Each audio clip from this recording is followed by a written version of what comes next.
Merci, Monsieur le Président. Mes chers collègues, par cet alinéa, le gouvernement entend créer une procédure de saisine d'un juge en 48 heures afin que celui-ci statue sur une prétendue fausse information de nature à fausser la sincérité du scrutin. Contrairement à ce que prétend sa communication, ici, le gouvernement n'invente rien.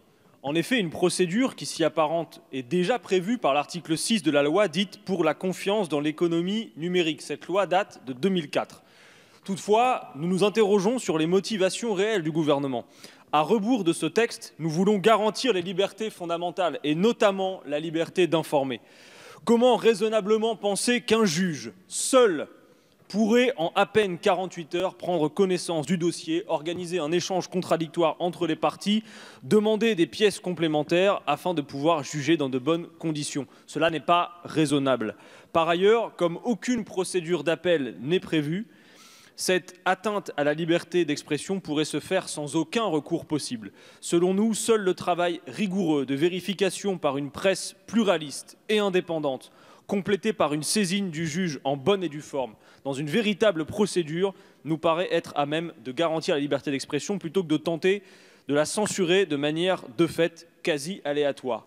Et pour terminer, bien évidemment, nous renouvelons notre proposition qui nous semble bien plus raisonnable que cette proposition de loi fake news de la création d'un conseil déontologique du journalisme en France qui serait composé à la fois d'usagers des médias et également de journalistes et notamment des pigistes. Je vous remercie.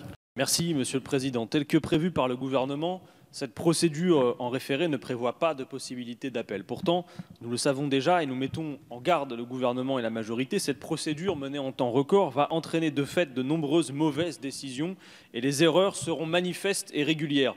Personne ne peut raisonnablement penser qu'un juge pourrait en à peine 48 heures prendre connaissance du dossier, mener des auditions contradictoires, demander, analyser des documents complémentaires et se prononcer sur le sujet dans ce temps record.